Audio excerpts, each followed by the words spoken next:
नमस्कार मित्रांनो, श्री स्वामी समर्थ.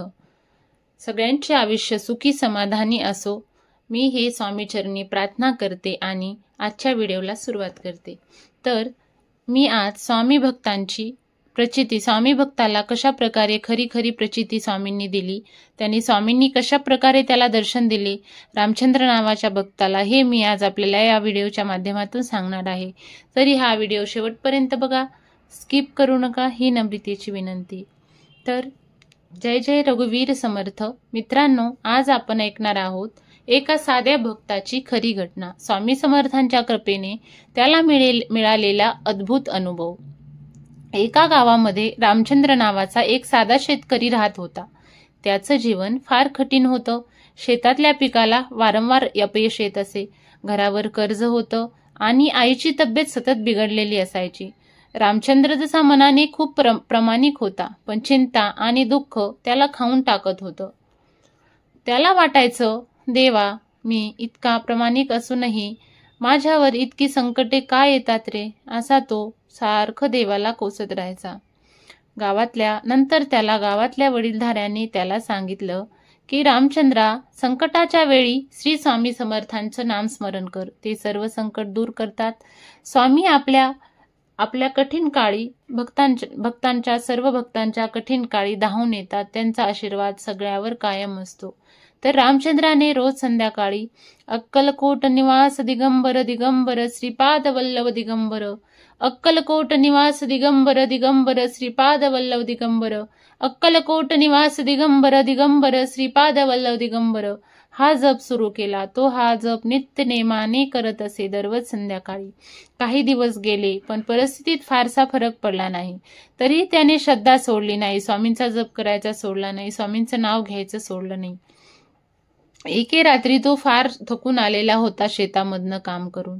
थकल्याला त्याला गाढ झोप लागली.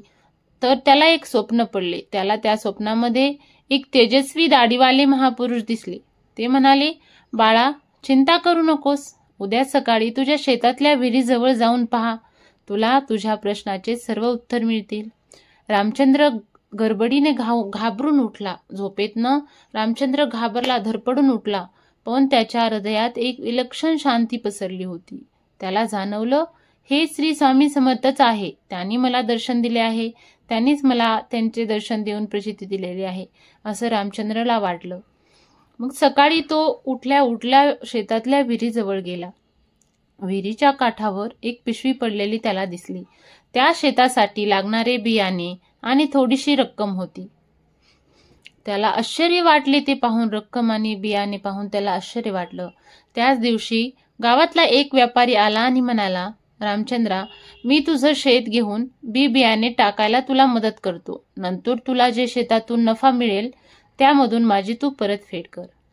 हे ऐकून रामचंद्राच्या डोळ्यातून अश्रू अनावर झाले. त्यांनी मनोमन स्वामींना नमस्कार केला आणि स्वामींना म्हणाला, स्वामी, हे तुमचेच उपकार आहेत माझ्यावर, हे तुम्हीच सगळं केलेलं आहे, हे तुम्हीच मला तुमचा आशीर्वाद देऊन प्रचिती दिलेले आहे.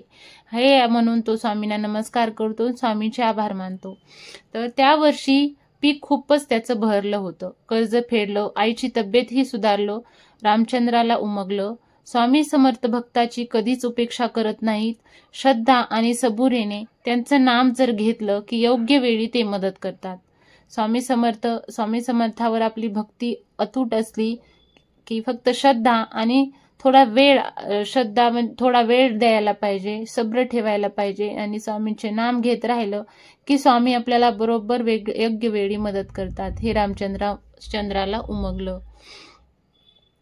हा अनुभव म्हणजे फक्त रामचंद्राचाच नाही, तर प्रत्येक भक्ताला स्वामी समर्थ देतात अशी प्रचिती. म्हणून मित्रांनो, संकट कितीही मोठी असली तरी स्वामीवर विश्वास ठेवा. जय जय रघुवीर समर्थ. मित्रांनो, मी आज आपल्याला सांगितलेली स्वामींच्या भक्ताची प्रचिती ही कशी वाटली आपल्याला, हे मला नक्की कमेंट करून सांगा. चॅनलला लाईक करा, शेअर करा आणि सबस्क्राईब करायला विसरू नका, जेणेकरून मी आपल्यापर्यंत नवीन स्वामी भक्तांची प्रचिती, त्यांचे अनुभव पोहोचण्याचा प्रयत्न करेल. श्री स्वामी समर्थ.